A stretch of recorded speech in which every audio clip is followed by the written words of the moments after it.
When I look back at my childhood in Pakistan, I fondly remember the streets in my neighborhood bursting with color. From the vibrant red, green, and yellow fabrics dangling in the windows of market stalls, to the rickshaws and trucks covered in dazzling murals that zip past, each one a moving canvas of culture. These bright colors were not just a passing thing in Pakistan. They were everywhere, in the streets, trees, and even along the highways. For example, the buses in Melbourne are generally orange. I mean, we all know this. But you should see the buses in Pakistan. Known as jingle trucks, they are a kaleidoscope of colorful textiles and murals that completely cover the bus from head to toe. This Pakistani folk art tradition, also known as truck art, is designed to encourage more passengers to take the bus, and the many colors contribute to the happiness and well-being of both the passengers and the drivers. The traditional clothing of Pakistan is also created with colorful stitched fabrics and embroidered with bright patterns. Despite being a developing nation, there was a richness in the way people express themselves, whether it be through their clothing, their transport, or their furniture. I mean, just to set this straight for you, our toilet in Pakistan was literally purple. A few years back, my family and I moved to Australia, which is one of the most developed countries in the world. I felt like something was missing, and I couldn't quite put my finger on it at first. Soon after we arrived here, we went to Federation Square. Fed Square is located in the heart of the city of Melbourne. And from photos I'd seen online, Fed Square was constantly buzzing with huge crowds of people dancing and mingling amongst a sea of oversaturated reds and blues and greens and yellows.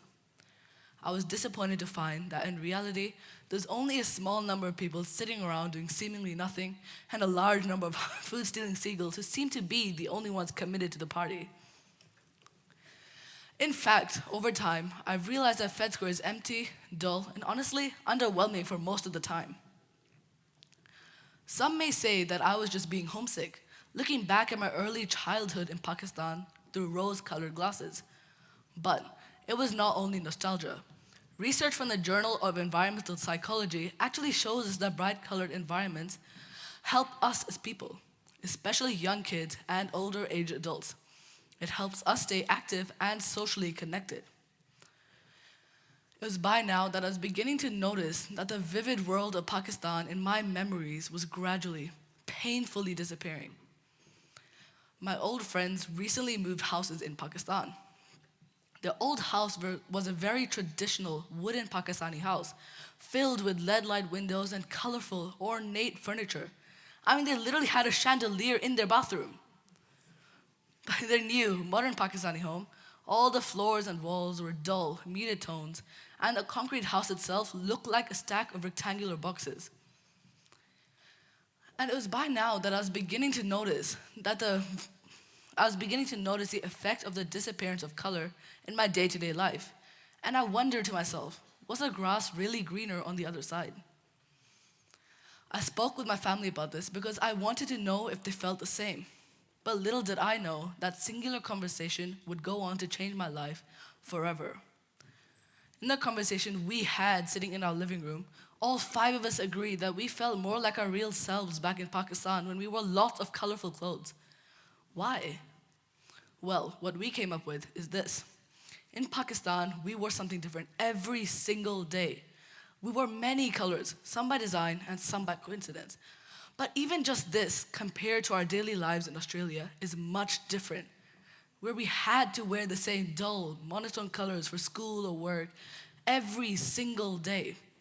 And maybe once in a blue moon, we shook things up for a party or family gathering, but it was mainly just that. So, and here is the important part. My family and I took on a color challenge. Every day, we make sure to wear something bright. It keeps us connected to our Pakistani roots, and it's something fun that we share as a family that keeps us different from every other family. Why do I even think the colors we choose to wear are important? Color is an easy way for us to express ourselves, our beliefs, and our values.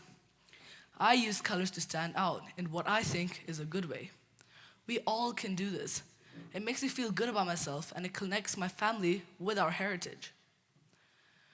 Some may say Many people believe that different colors have different meanings, and we know from science that certain colors have certain frequencies which have specific effects.